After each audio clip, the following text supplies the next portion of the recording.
Welcome to Workforce Wednesday. Today our presenter will be Andrea de la Garza with Workforce Solutions from South Texas, and she's going to be presenting on soft skills and how do they affect your career. I want to go over a couple of housekeeping rules. Be sure that you're connected to audio. You can always go to the Quick Start tab, which is located on the left-hand side, upper left-hand corner of your computer screen, to click on the tab for directions on connecting to audio. And if you're having difficulty accessing audio by connecting to your headset on your computer, be sure to dial in to the number and have the meeting number available. So you can always either connect by your computer, or you can connect by calling in on your telephone and putting in our meeting number. I just wanted to go over a few webinar best practices. So again, access to audio is a requirement to receive your certificate of completion. So if you're sitting next to someone who has audio, please let us know, because one of the things that we could tell from our system is if you're connected to audio or if you're just logged in. So again, it is a requirement to receive your certificate of completion for you.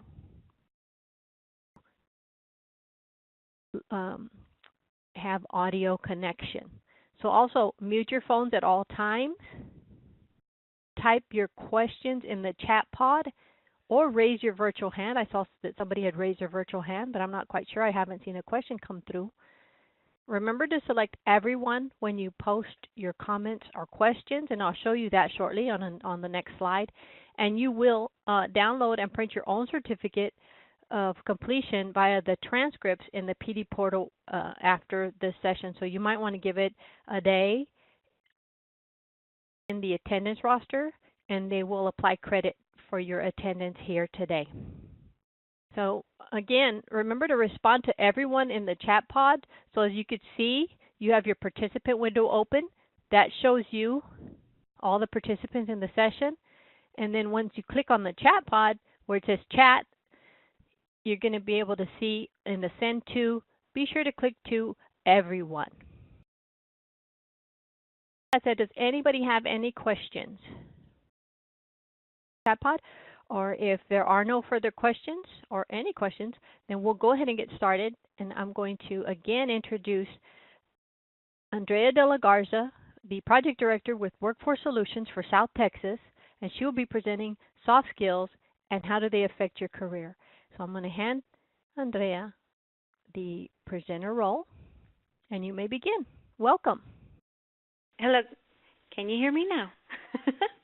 Yes. Hello, everybody.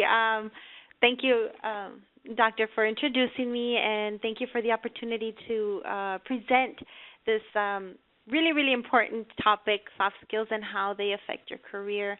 My understanding is that I have participants from all over the state of Texas. So I guess to start off, can you go ahead and just type in where you're from, where you're logging in from, just so I can get some feedback if you could hear me all right, and I'd love to see where you're from. And maybe I could, Abilene, nice.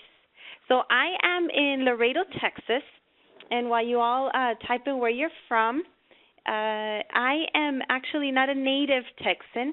I am originally from Nogales, Arizona. That's another border town in Arizona. I moved to Laredo about 9 years ago, but I definitely call Laredo my home. Texas is an amazing state with so many opportunities, and I just feel at home here. So I got Huntsville, Navarro College, Waxahachie. I think I've passed by there before. Eagle Pass is close by. We've got Abilene. Thank you, everybody. Thank you so much. And this is really amazing that we're all over the state right now. Angelica's here. Dallas. Well, thank you all. Just a little brief bio on myself. I've got over 19 years of management experience, and it ranges from, I've owned my own businesses. My first business that I owned was a cafe. I am a like I mentioned, I'm from Arizona, so I'm Native American, and I come from a tribe. It's Tohono O'odham Nation, and my first opportunity to open my own business, they would grant us money to open up our own business.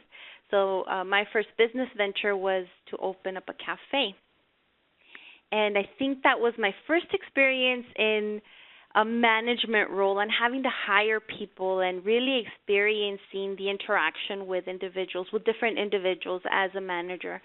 Then went off to, I guess, grow that cafe. We ended up expanding to a restaurant, and that was a big monster to handle. And then from there, for some reason, I have no idea how that it happened, but I ended up at the Chamber of Commerce. I felt that my skills could better serve the community for some reason. I needed more networking. I needed more interaction. I then got recruited to head off the United Way. So I did a lot of fund development. I did a lot of fundraisers, networking, things like that. And then I came to Texas and worked for a substance abuse facility as a quality management director. So I was able to get into the details of things and really interacting with a lot of the counselors on how they worked.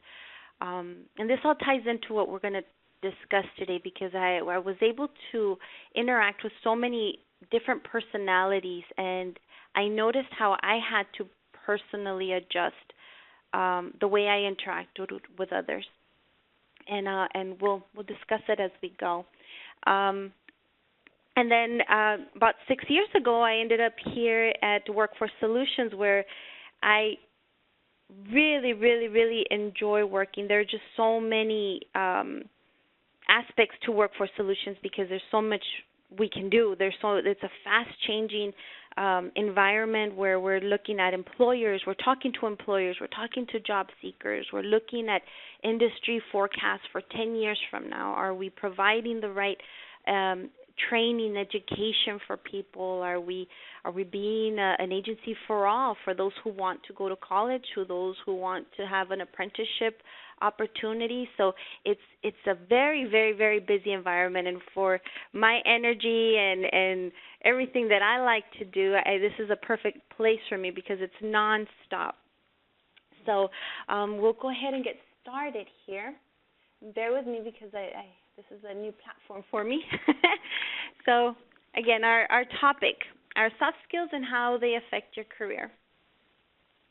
So moving forward, so there is an issue, and this is something that, like I mentioned, as Workforce Solutions, we're talking to employers a lot, and we're trying to, as much as we would love to just train people, send them to college, send them to a training institute, or provide a training here that will help them type faster, that will help them write better.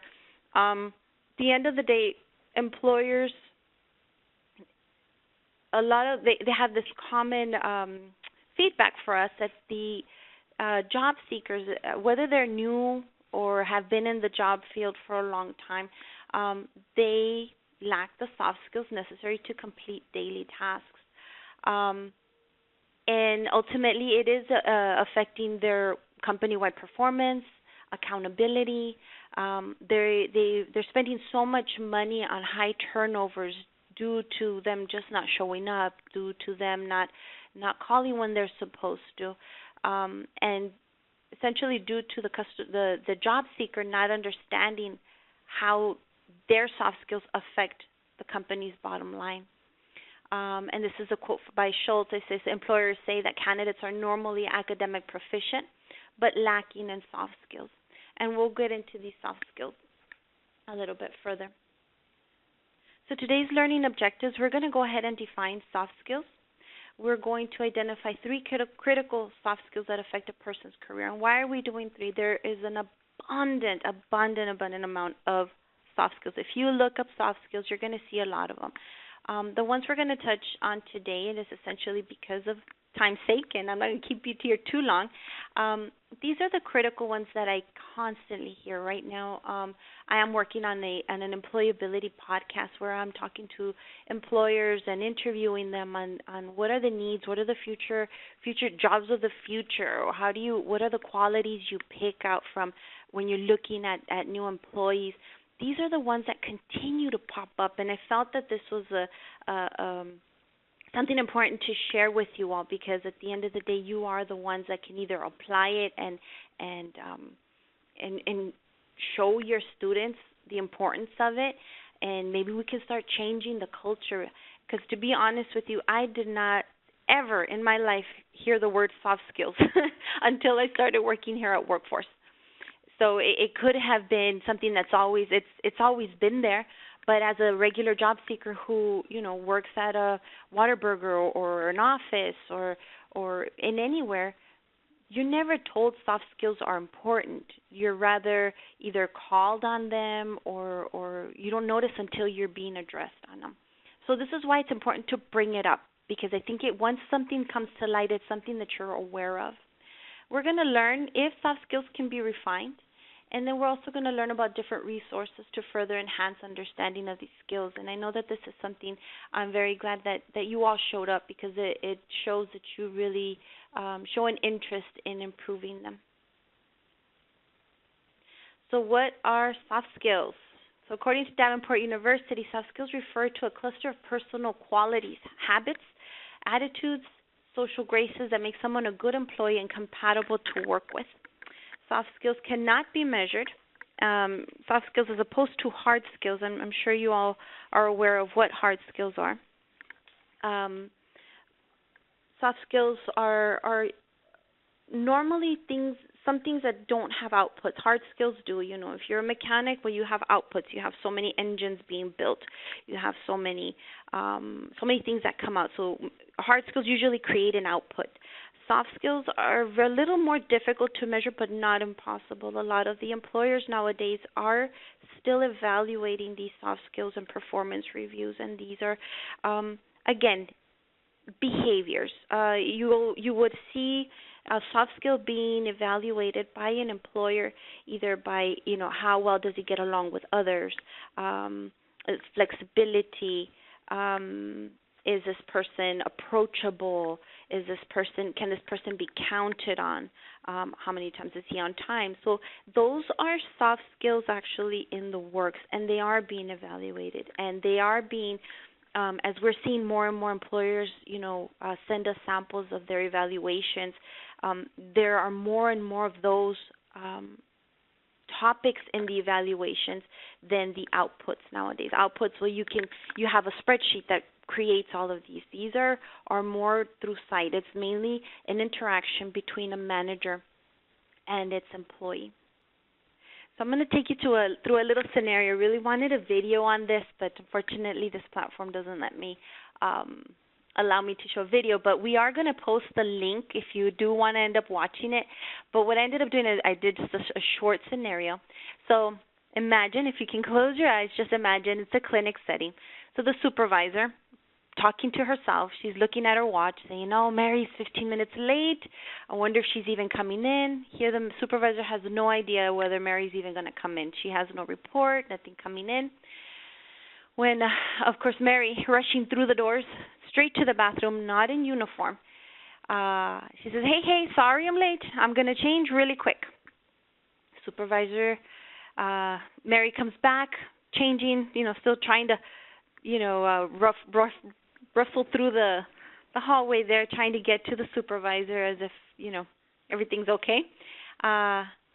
Supervisor still watching Mary pull a bun together on top of her head and ends up putting her pen through her bun just to hold it up.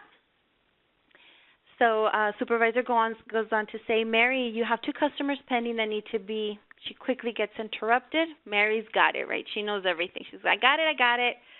I know what to do. She goes into her first cubicle and goes to see her first client, realizes she doesn't have a pen. She's got to go back to her supervisor and says, "Can I borrow a pen?" Pretty much everyone is bothering Mary for the day. Mary feels she has bad luck and that everyone and everything is against her. Now, can you imagine anybody that has gone through that? Have you gone through that? Do you see yourself in these situations? So there's a lot of things to think about here. So can you identify some soft skills gone wrong in this scenario? I'd like to hear your feedback here. So we'll take a few minutes. I went ahead and posted the scenario, the link to the scenario in the chat pod. I'm sorry. Okay. So if you want to take a few minutes to copy that link from your chat pod and watch the video. Yes, Cindy, you're right. People already making comments. So Cindy said late, not prepared. Becky also said she's late and unprepared. Right. You know, she's just rushing through those doors.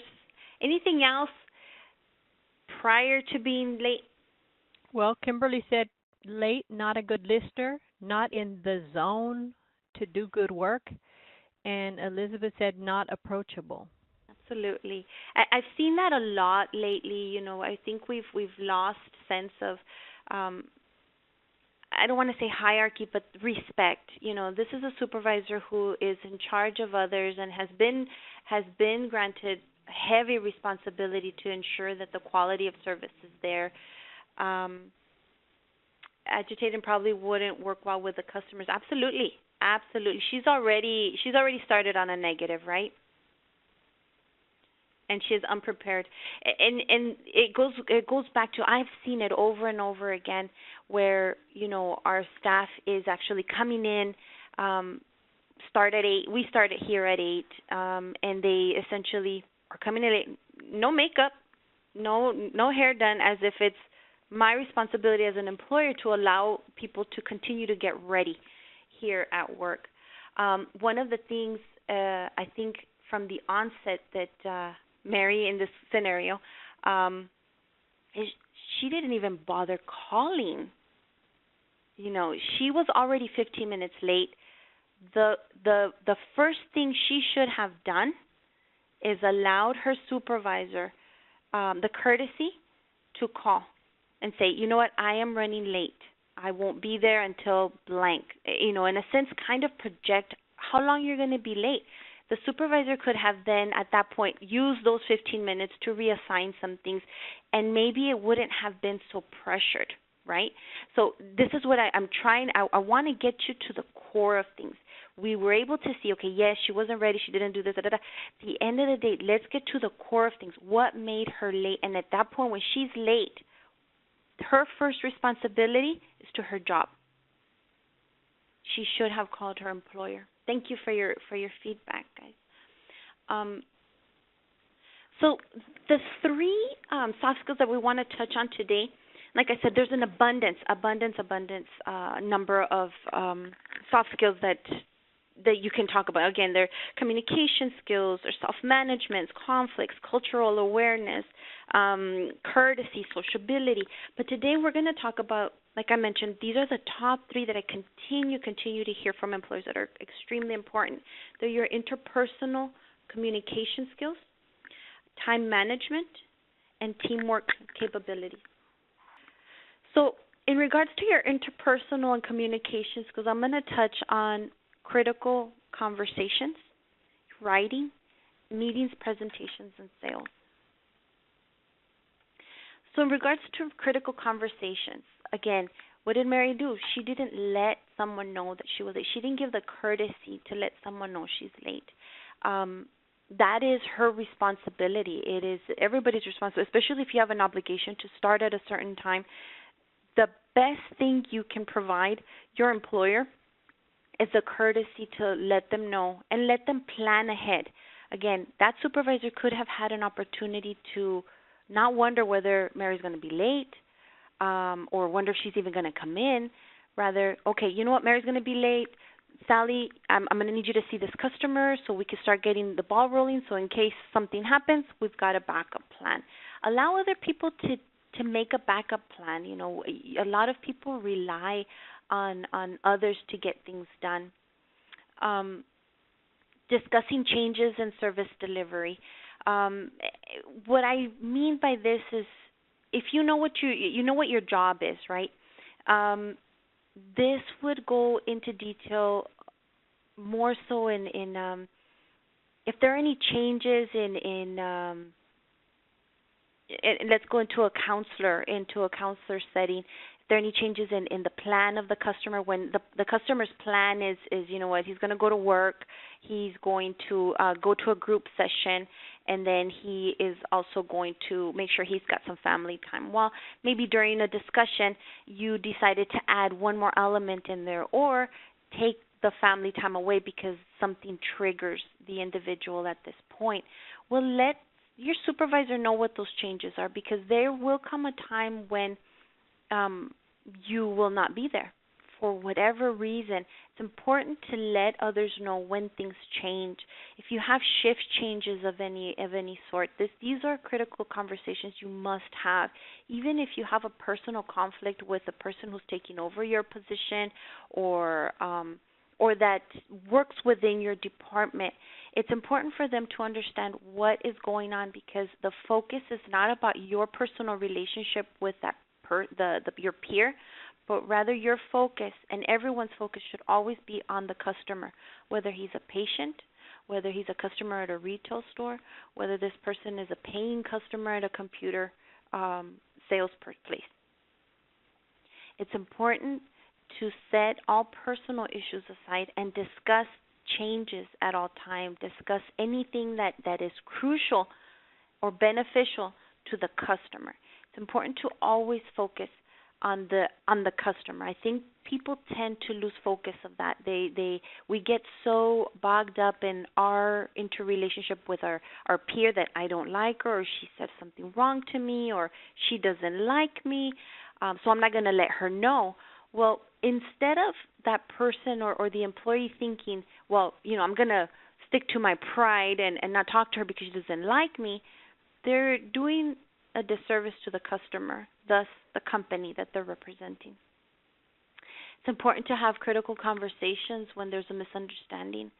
A lot of times we perceive things differently. We're all different. I'm not sure if you all took your personality test, and we'll discuss this at the end, but you would probably notice that when we start pulling out, we start posting what your personality traits are, you're going to see everybody's very different. Even if you thought they were the same, everyone has different perspectives, and that's the beauty of this world. We're a bunch of colors, right?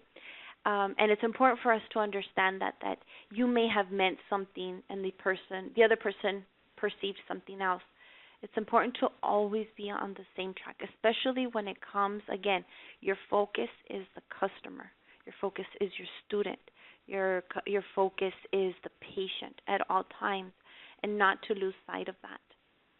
So I did a little bit of research on this, and research has shown that companies with employees who are skilled in crucial conversations, that means anything, at any point that you feel you do not understand something, it's important to have that conversation, as uncomfortable as it may seem at the time. It's so important to sit down and clarify facts. That's the best way to avoid a fight are just facts. Don't say, I think you're doing this to me. I think you don't like me. That's an opinion. A fact would be, you know what, you barged into my office and slammed the papers on my desk. I'd like to gain more understanding about what your intentions are. That's a fact. Not you really don't like me, and I know you have it personal against me. That's already getting into something personal. It's always really important, in order to have these crucial conversations, to always state facts, remain neutral and objective at all times, to be able to gain that trust between the parties. So employers and companies say people who are skilled in crucial conversation respond 5 times faster to financial downturns. Why? Because they're talking right away. You know what? I see a missing number. Instead of feeling like, oh, I'm going to offend this guy because he didn't do his math right, I don't want to make any waves. Those are the companies that end up failing. The ones that are comfortable enough to have those crucial conversations when it is necessary. Again, focus is the customer. Focus is this company that you're working for and representing. things can be fixed right away. Two-thirds are more likely to avoid injury and death due to unsafe conditions. How many times have you seen a little puddle and no one says anything? Because you don't want to be the one that tells the janitor to do something, you don't want to be the one that sounds bossy, or you don't want to be the tattletale because something's not done. In progressive and strong companies, you will find that every single person in an area is held accountable, including managers. I essentially allow my staff, if I am ever out of line, please let me know. A lot of times we're just so busy. We're so busy in the hustle and bustle that sometimes, like I said, people's perspectives. I may not mean something, but it meant something to someone else. It's important for them to be able to come up to me and say, you know what, Ms. De La Garza, you offended me because you didn't take into consideration this. And, if it's wrong, it's wrong. I apologize. But I respect the fact that I am also held accountable, because that keeps us all on our toes on a daily basis. It's not about being comfortable. It's not about being, oh, okay, I passed this day with getting away with something. It's about integrity. It's about ethics. Companies also save over 1,500 and 8-hour workdays for every crucial conversation employees hold. This includes those crucial conversations that includes the feedback from one another. You know what, Mary, you got to start coming early. You need to start preparing yourself a little better. Go to sleep a little earlier. Wake up earlier and make sure that you're coming to work on time. The focus is the customer. We don't need you to come in rushing through those doors and barely getting ready. She was incomplete. It's almost like coming without shoes. You literally left your house without shoes. Those are the ways that you can look at it. You come prepared. When you're walking through those doors, your employer is paying you. The moment you punch in, that employer is paying you for a job to do, not for you to get ready, not for you to do your hair or use your supplies in your head. And influence changing colleagues who are bullying, conniving, dishonest, or incompetent. And this goes to, observing situations and talking about them and nipping it in the bud, I say. In writing, also be clear and concise. When it comes to text, keep in mind that you are not having that face-to-face contact. It is so different and crucial that you do not write as if you're talking to someone. A joke can be very misconstrued in text, and I'm sure you all have been through it. It's not the same as, it's not synonymous to a face-to-face, because there's been so many issues that could have been avoided had they only had the face-to-face, or just be clear, concise when it comes to writing. If you want to add your flair, your personality to it, write your email and then say, hey, can we meet up for 5 minutes for coffee? I just want to, further discuss this issue. And this one's really important. Meetings, presentations, and sales. Again, being respectful. We saw Mary she just interrupted her supervisor. She didn't bother calling her supervisor. She didn't bother, once you see the video, you'll also see that the customers try to call her, talk to her, and she's just in such a rush that she just is not present. She just wants to pretty much almost fill in her little jars with the marbles as long as she hits each one, but is not really present with each customer. Had she been on time, had she called her supervisor, someone else would have been able to give the time necessary for that customer to be fully satisfied. So Forbes actually laid out some essential rules. And I think this was such a great article I read, and I don't believe it's going to be anything new to you all, but it is something to consider. So I'll go ahead and read them out to you. So there are 4 essential rules of respecting others. Okay, number 1, of course, the golden rule: do unto others. How you expect to be respected, respect others. How you expect to, be greeted. If you work for, anybody that's walking through your doors, say hello. Just how you would actually walk into someone's door. Do you want someone to say hello? Do you want a friendly smile, especially if it's a foreign place that you've never been in? Any new contact with anybody can be so intimidating. A smile can go a long way. Number 2, that it's a small world rule. You don't live in a bubble, so treat everyone, clients, subordinates, and coworkers alike, that they may be your boss one day. You have no idea how many times, like I mentioned earlier, I've worked at restaurants and I've worked at, I've worked for the Chamber of Commerce and all these places, right? You start from a certain place. I'll tell you when it was interesting.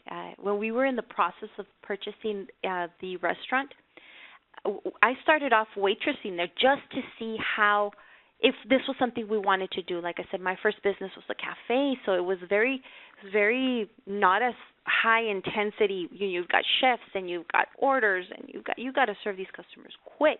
This was a fine dining establishment, so you had to make sure you had the forks and all that stuff. So I wanted to see, I'm going to go in as a waitress because I want to see if this is something we want to do. This was going to be a venture between my parents and I. So I was the guinea pig as always. But I actually went in as a waitress, and oh my gosh, one of the gentlemen that worked there treated me so poorly. He was a little higher rank, I guess, as a waitress. But they had no idea I was purchasing that restaurant. Treated me so poorly, spoke so bad about the employer, his manager, took breaks whenever. I mean, I observed so many things you can't even imagine. To my glory, the day that I purchased that restaurant, guess what I did? He was the first one out. He was the first one out. So absolutely, I truly believe that it is a small world. Things turn around so quickly. Always treat everyone as if they will be your boss one day. If you have that mentality, boy, you will go so far. And your perspective, your whole dynamics of seeing people is going to change. Your respect for people, your interactions, and even the positivity that brings. That was an eye-opener for me. I never thought I'd even be in that situation. I didn't think anybody would mistreat me like that. I guess I had never been in that type of environment before. But that experience many, many years ago truly, truly still plays vividly in my head on how those tables turned and how quickly they turned and how anybody can be your boss one day. And as a manager, as a director here, I never know if any of my subordinates will be my boss one day or will actually take my position. Those are things that we should always be thinking about. Those are things we should always be respecting others for because it goes a long way. Number 3, it's the hidden value rule. Look for good in everyone. And I know it's really hard to see. I know it's really difficult to imagine. But even your worst enemy, there is good in that person. There is someone that believes in this person. Always believe that there is someone that really loves this person and values this person. There's a mother, there's a brother, there's a wife, there's a child who looks up to this person.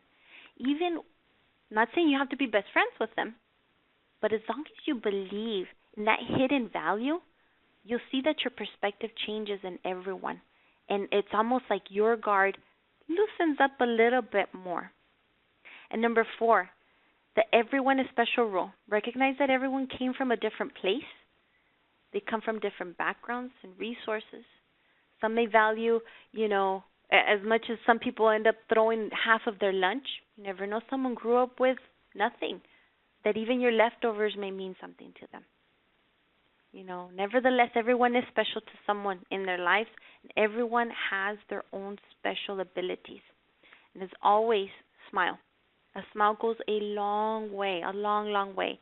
You never know when someone that's a peer of yours, you don't know what they went through. There was a really good video I saw once where if we all had bubbles that popped into our top of a head as you're walking through a hall or you're walking through a business, you'd see everybody is going through something. you know, and a simple smile can make a huge difference in someone's life, in someone's choices, in someone's day. Shake hands and make eye contact. If anything, this is something that we emphasize on with all our customers, as hard as it is. You know, and I know there's some people that don't, you know, that eye contact is something that's, you know, not within their abilities. But if you have an opportunity, you know, and you can, when you do shake hands, make eye contact. You'll see a world of difference in almost their respect for you and their trust. Make eye contact, it builds trust. And again, I know we can't hear it enough, but be present as much as you can. Give the time that is given to you by either the customer. If you have an opportunity to be with a customer, be with a customer. You know, everything else can be organized and strategized to take their time. You know, it's impossible to multitask. And we will actually end this segment here with questions. Does anybody have questions? It doesn't look like there's any questions right now, so we'll go ahead and keep moving. We have about 23 minutes. Okay, we're going to keep moving. Time management. This is another one of my videos, and we'll post the link on it. It is a super short story on time, but this is going to give you, I hope, a little laugh. But it is so true. Once, a king and a lazy man were very good friends.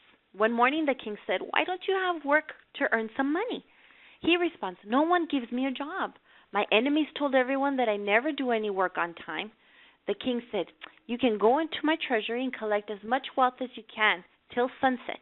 The man rushed home to tell his wife. She said, "Go and get the gold coins and gems now." I think the wife knew him. The man responds, "I can't go now. Give me lunch first." After lunch, he took a nap for an hour. Then in the late afternoon, he picked up some bags and went to the palace. On the way to the palace, he felt so hot, so he sat under a tree to rest and ended up sleeping for another 4 hours. When he reached the palace, it was already time for sunset. The palace gates have been shut. So he had lost a golden chance because he had not learned the value of time. Time is a gift, so use it wisely. Don't waste it. As funny as this is, how many times have you postponed? You can raise your hands or just give me a thumbs up. How many times have you put off doing an important project? You said, just this one Netflix show and then I'll start later. I can raise my hand because I definitely have done that. You put things off and you put things off, and there's just some really, there are people that are chronic late people. And if you noticed, even in the story, he even said, "Oh, people talk bad about me, and it's no one wants to give me a job." Is it really everybody's fault other than his? Is it ever anybody's fault other than ours? Okay. How should we define time management? Well, time management is about taking charge carefully, purposely, not shrinking from difficulties, but engaging in them. Marquise and Houston argue that the term time management is not possible because you can't really manage time, right? You can't change it. There's so many hours or so many minutes. You can't really manipulate that. But individuals can manage events in their lives in relation to time. Again, Mary could have gone to sleep earlier. If she's going to blame, "I couldn't sleep last night, I woke up late, the kids, this and that," then Mary needs to do some strong consideration on when she puts her kids to sleep, when she goes to sleep, how she prepares for work in the next morning. If it's going to take her these extra 5 minutes to get ready at the workplace, you better wake up 5 minutes earlier to get ready at your house. If it's going to take her another 20 minutes, 25 minutes to put her makeup on in the workplace, she needs to add those minutes into her wake-up time. Again, it's putting in that time. It's putting in that effort of your own. If you have this big assignment that in the afternoon it's going to, I don't know, your kids call you from school, you had to do this, you better wake up earlier and start studying. You better wake up earlier to maybe put in some reading time. Better wake up earlier to get on that treadmill if you know that I haven't exercised because I don't have time in the afternoon, then wake up earlier. Okay? That's how you make sure that you manage your events. So time management, getting to work on time, completing tasks, and self-awareness. So again, we go back to getting to work on time. I've had so many issues. At this point, I think my staff is well aware that getting to work on time is very important to me. Again, I also set the example. I am the first one in. I'm the last one out here. But that was important to me to do that because I wanted to demonstrate to them that as a working mom, as a student, as a project director, if I have to sacrifice my time earlier in the morning to make sure that I'm here for them, I'm going to do it, and it can be done. I can avoid traffic. I don't have to be mad because someone's car stalled because, someone else couldn't do something or was driving really slow on the road. I make plenty of time to be here way ahead of time. So getting to work on time. So we have here, how many issues can you identify that the nurse is not using her time effectively? Do you have anybody? So again, she was late. She wasn't dressed. She didn't even have her hair done, right? I cannot emphasize enough. Please do not do your makeup at work. That is probably the worst thing and the most awkward conversation a manager has to have with you. I don't know why, I've spoken to Texas Workforce Commission, people that have been here for over 45 years, and he says, you're still dealing with those issues? I go, yes, sir, I still am. I don't know why they think that it's okay to put your makeup on, and it's not. And if it hasn't been addressed, it's because it's a very awkward conversation for a manager to have with someone. They hired a professional. I'm pretty sure that when you showed up to that interview, you were not applying makeup during your interview. So I want you to think about that. The day that you applied for this job, that energy, that drive, that preparedness, that, you even got there on time and you have makeup on and even perfume and you look your best. That's how you should show up every single day. Their employer is relying on you to serve the customers, not to continue to get yourself ready. Completing tasks. Do not put off work for tomorrow. I mean, and this is a work in progress. I understand we can get so bogged up with tasks after tasks after tasks, but remember, if we manage our tasks wisely, we should be able to manage them eventually. Cut the excess. Make sure that you're actually, program yourself to finish things. Don't start something and start something else and start something else because they will build up. Be true to your word and complete the work you were hired to do. Again, we go back to the interview.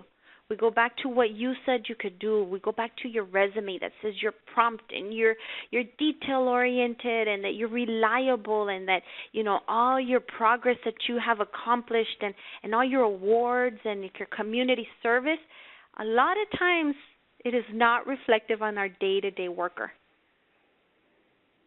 Bring it back.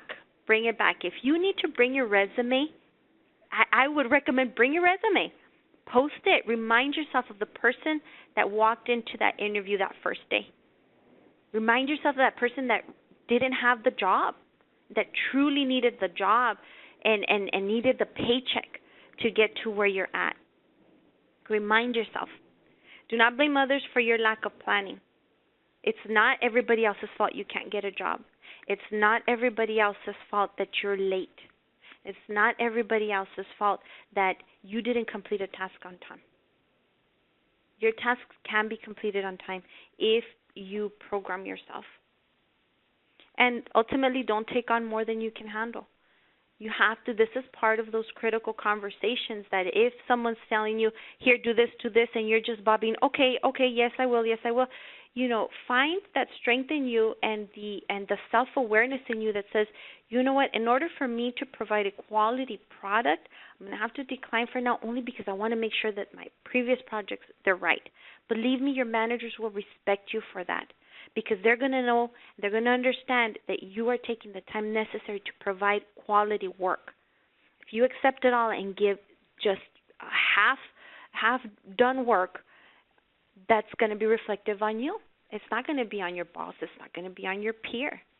Work can build up like a snowball. It's better that you become better at organizing your tasks and be true to yourself. Stay organized. So these are some tips that Polar 2000 actually put. And I only put there was a lot of them, but I think these were really cool. And if you want to try to implement these, so keep things close to you that you use frequently. So the latter part of that, if you don't use them often, put them in the shelf. Commit yourself to making decisions now about what to do with each paper. Now, I know if you go into my desk or to anybody's desk, there's piles and piles of paper. If we decide that day where this is going to go, if you handle it one at a time, you should be able to continue to keep yourself organized. I truly admire organizers and labelers and people that can label the world. I would love that. This is something that I have to work on, and I really like this, and this is why I put it here, because these are things that we can work on. Ask yourself, do I really need it? Is it something that you can pull up on your computer later? If it doesn't have to be printed, guys, don't print it. We are printing fools. If we can eliminate our carbon footprint, the better. Not our carbon, our actual footprint. But, save it. There's some things that you can refer to later. And make it your goal to clear the top of your desk at the end of the day. This is going to give you a fresh new start every morning, and it'll give you a sense of, okay, you know what? I start myself fresh. Even if that first day of just planning is going to, take up most of your day or possibly the weekend, clear it. You will see how your stress levels go down. Any questions here? I'm going to keep going because I know I don't have too much time. There's just so much to talk about, guys. I'm telling you, I felt that this was, how am I going to, I thought I was going to take 20 minutes. Self-awareness. We have about 12 minutes. 12 minutes. 11 minutes. Okay. I'm going to try to breeze through these. But self-awareness, this is your ability to accurately perceive your own emotions in the moment and understand your tendencies across situations. People who can do this cut to the core feeling quickly. Therefore, those late people that get called on, okay, why are you late? And you're offensive. You're offended. Why is he telling me? Doesn't he know I have kids? And doesn't he know this? So your emotions are all over the place. Keep in mind your emotions play an enormous amount, a big role in how you deal with others. The moment you become self-aware about yourself, your tendencies, your triggers, that's when you're going to get it, okay? Why would your emotions play a part in time management? Well, being self-aware, you don't blame others around you because you're late to work or late on a project. You're self-aware because you're honest with yourself that you binged on Netflix all weekend and put your project off for some other time because you said, I got this. I'm just going to watch this last one. I know it's a really good show, and you're just going to binge it because but then some people tend to find that one thing they can blame on. Oh, I didn't finish it because my computer was off. Be self-aware. Be honest with yourself. The moment you're honest with yourself and you tell yourself, you know what, I could have done this better because I failed to turn that TV off and get my job done, you become so much better at things.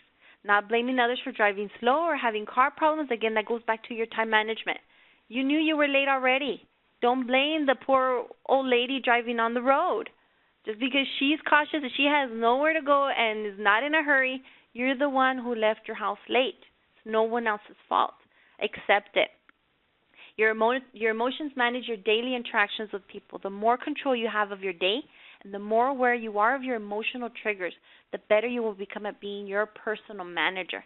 If you think of a manager, someone's always saying, okay, this needs to get done, this needs to get done. The moment you know your emotions are up high, bring them back. It's not personal.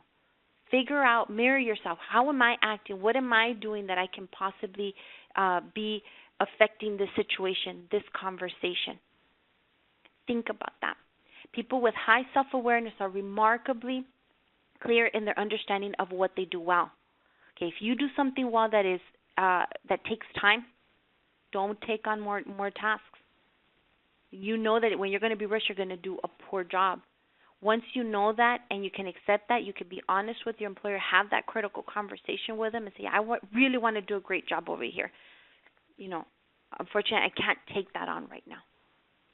I assure you that'll give you so much respect. Teamwork capabilities. Like I mentioned earlier, those podcasts that I'm doing and talking to employers, one of the biggest things that when I ask for what are 3 qualities you look in an employee, a lot of them, flexibility. They say they don't hire the bagger. They hire the future manager. They hire the future supervisor. So they're looking for qualities. As managers, we're always looking for potentials. Is this person flexible? Is this person able to help us out? Is this person able, does he finish his work and look for how else they can help their team members?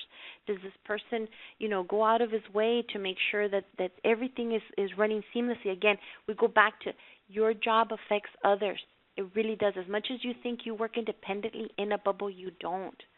Your job will affect someone else's job one way or another. Feedback. I hear this a lot. Employers are having to tiptoe around their job seekers or their employees because they're afraid of giving feedback because a person is so closed up about receiving them. A lot of my conversations with managers, with hiring managers, they want to give that feedback. If your perception of accepting feedback is more, wow, they're taking the time to actually show me something, correct me so I'm not doing it wrong. If your acceptance of feedback is in that mode, you'll be able to create such a better working environment, a better you. It's just difficult. I understand it's just a natural thing to reject feedback because you feel you're being criticized. You feel you're not, someone doesn't believe in you. Absolutely not. The moment you start getting feedback and the moment that you start applying that feedback, you'll see that your relationship with your managers are going to be shifting. So, an understanding how your work affects others. Flexibility, again, this goes back to making sure that you are flexible in your work. Your feedback, take personal responsibility when it belongs to you. Don't play the blame game. In the video, it shows Mary, the customer ends up falling off the bed because she never listened to him. And then her first reaction is, it's not my fault. It's like, you're still dealing with adults who are working, but they're little kids in heart. It is your fault, So just take it and roll with it. When it is, you apologize and you move forward and you fix it. And understanding how your work affects others. When you are self-aware, you understand that your work does affect others. Can we build and improve on these skills? Absolutely. But it's going to take personal commitment and self-awareness to truly fix what needs to be fixed. Now, there are some arguments on whether soft skills can be learned. Soft skills, again, they're behavioral, they're personality. So you've lived with your personality your whole life. How in the world is someone going to change, right? So there's a lot of debate whether this actually can happen. So get this. This is one quote that I really, really liked, and this was by Iyer. And he said, there's a lot of argument in industry as to whether it's possible to enhance soft skills in a few hours of training, especially when one considers the fact that a person has lived with those traits all his life. To this, the answer is harsh but real. A professional who wants to do well in his career or her career does not have a choice. In other words, it's not about if, it's about when. When are you going to change? When are you going to make sure that you fix what is broken, what can be fixed? Seek feedback. Visit your values. Go back to those values again. Put up that resume. Put up that first resume that you wanted so hard for people to know who you are. Put it up. Revisit your values. Watch yourself like a hawk. Realize how well what your facial expressions are, how your reactions are. You'll realize so many things when you start watching yourself like a hawk. And keep your journals about your emotions if you can. Start figuring out, why did you get mad so fast? Was it a person? Was it something like that. These are a few resources that can help you and that I used for this training, and I really end up going back to a lot of these. These are crucial conversations. It's a great read, by the way. Emotional Intelligence 2.0, you've got to read that one. That one really gives you more of the self-awareness, self-understanding, how it can work. It's not IQ, it's EQ. And the importance of soft skills, and just pretty much Google scholarly soft skills. You'll see there's a lot of research out there regarding soft skills because it is crucial at this point. So I'm going to actually, for the sake of time, I really do hope you revisit your personality quiz. I hope you enjoyed it. It really gives you an insight in terms of what triggers you. Where are your soft spots? Where are your hard spots? Things that actually you're like, wow, this is really me. This is what bugs me. This is what drives me. This is what motivates me. Work on those guys. Refer back to it. Go back to it and use it as a tool. Find out who your friend is. It's a great tool to make sure to know how to talk to someone, to interact with others. Definitely use it for your students. I would love to see that. So, okay, quick quiz. Are soft skills measurable? Yes. Well, they're not necessarily measurable. Elizabeth says yes, they're observable. They're observable, absolutely. Remember, a hard skill is measurable in outputs. Soft skills are more observable, absolutely. 2, what are the 3 critical soft skills we learned today? Communication, time management, and team. Teamwork. Yes, teamwork. Yay! Good job. Can soft skills be learned, tweaked, fixed? Question 3, can soft skills be learned? Absolutely. Do you want to? Right? It's all on you. It's how, the workplace is becoming more competitive, guys. More people have certificates. More people have degrees. You are in a very competitive environment. What is going to set you apart? Your personality, your behaviors, your accountability, your respect. Where's my question 4? Clicking. Question 4, true or false? Can being late to work frequently define you? Yes, it can. People will stop counting on you. People will actually say, oh, let's give it to so-and-so. Nah, she's always late. It can define you. Stop being late. True or false? There are scholarly resources supporting the need for soft skills. True. More and more. If there's anything else we can start writing about them, it definitely will be beneficial to all. That concludes my presentation. Thank you so much for your time. Thank you so much for your interaction. I hope this is something that'll serve you, something that you can use, you can pass forward. Please, by all means, if you have any questions, I'm here to help. How much time do I have? Did I beat it? It's time. You made Yay! it. You have about 10 seconds. So thank you so much. Thank you all. Ms. De La Garza, we appreciate your expertise and your knowledge and sharing that with us.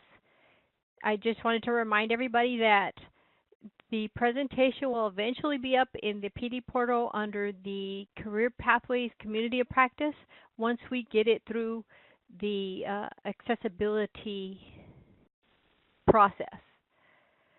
And then I will post the different links to the scenarios and the videos on the communities of practice also. But thank you, everyone, for participating, and thank you so much, Ms. De La Garza, for sharing your expertise with us. Thank you. Always be kind, polite, and respectful, everyone. And smile. Don't forget to smile. Thank you, everybody. Thank you.